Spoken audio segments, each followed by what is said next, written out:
Hello and welcome to my channel. Today we are going to discuss how we can write simple store procedure in Snowflake. Alright, let's get started. Once you log into your Snowflake account, let's create simple database and tables for our tutorial.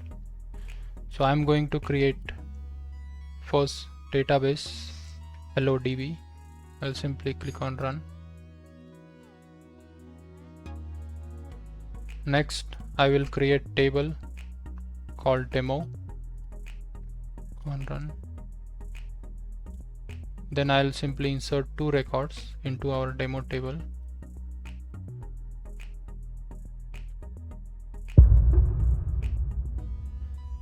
And here is our first store procedure.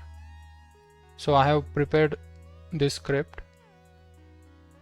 First, we can create or replace procedure. We can give a name to our store procedure. This is a return type. For now we have defined the varchar and language as a JavaScript.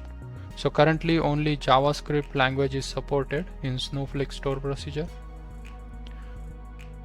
In the first line we can see like I have defined SQL query, then I have passed that SQL query to execute function. So this Snowflake variable is already available. It's a Snowflake session. We don't have to import or do anything. Snowflake already provides this. So we can simply use var variable name equal to snowflake.execute and we can pass our SQL query, and this is a syntax for executing the query. Next we will do variable name dot next. This will only scan the first record from this table, and to get the record, to get our result, this is the syntax. We need to return it. We need to write res, our variable name, dot get column value 1. So this 1 is for getting the first column. Then we are preparing a string. We are getting second column value, and this 2 is for our comment column.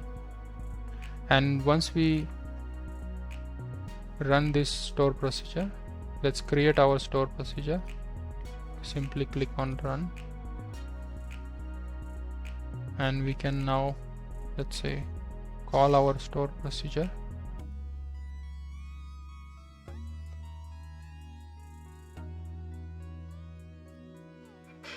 Here is the output. So now we can see we have simply written a varchar string where it's 1 is the first column value and hello world is the second column value. As we can see, it's only returning the 1 value.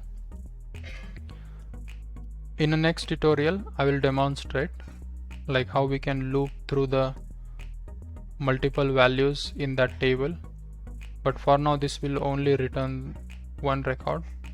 Next I would like to show you how we can pass the parameter to our store procedure and how we can execute it. So one main thing in Snowflake store procedure is we can keep our store procedure name same as we previously created, and we can just change the parameter. So we can have same store procedure name with multiple and different parameters. So here I am going to create another store procedure with parameter name as a table name. So let's create our store procedure. Run it. Once it's successfully created, inside this I am creating first the SQL statement. Here I am passing the table name dynamically. Then I am simply executing the Snowflake statement that I have prepared. Next I will just do the variable name dot next, and then I will simply return the values by using get column value function.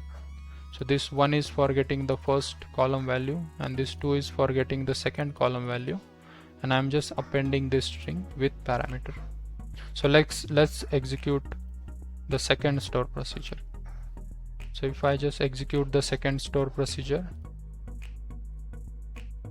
we can see I have passed demo. This is our table name. I have passed the table name, and this is how the string is prepared, and it has returned first column value, second column value, and then our custom string that has passed. You can download this code from my GitHub URL. I will add it in video description below. In the next tutorial of video series, we are going to discuss more advanced topic related to Snowflake store procedure. That also includes looping through the multiple records in a table. So till then, like, comment, and don't forget to subscribe to my channel.